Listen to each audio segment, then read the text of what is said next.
సాధారణంగా మనం మన డైలీ లైఫ్లో ఈ 4 F's ఏదో ఒకదాన్ని ఫేస్ చేస్తూనే ఉంటాం. అవేంటి అనుకుంటున్నారా? First one is fight.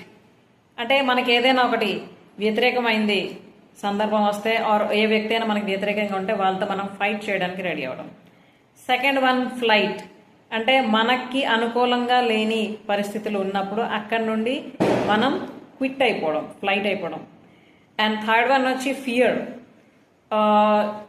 ఇప్పుడు ఏం జరగబోతుందో లేదా భవిష్యత్తులో ఏం జరగబోతుందో ఈ విషయం పట్ల అన్న భయంతో ఉండడం. అలాగే ఫోర్త్ వన్ వచ్చి ఫ్రీజ్. అంటే ఏం చేయాలో అర్థం కాక, ఎవరిని అడగాలో తెలియక ఫ్రీజ్ అయిపోవడం.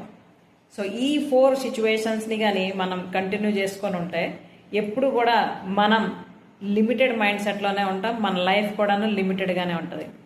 సో మనం లిమిట్లెస్గా ఉండాలంటే ఖచ్చితంగా ఈ 4 F'sని ఓవర్కమ్ చేయాల్సిందే. మరి మీరు ప్రజెంట్ ఏ Fతో ప్రాబ్లం ఫేస్ చేస్తున్నారు కామెంట్లో తెలియజేయండి. హాయ్, దిస్ ఈజ్ అంతా Srihar Prasad. I'm a teen parenting and life coach and also the mind set expert. So మీరు ప్రజెంట్ ఫేస్ చేస్తున్న ప్రాబ్లం ఏంటో కామెంట్లో తెలియజేయండి. అలాగే దాన్ని ఎలా ఓవర్కమ్ చేయాలో కూడా నేను అప్కమింగ్ వీడియోస్లో మీకు షేర్ చేస్తాను. ఓకేనా? Thank you very much. Bye.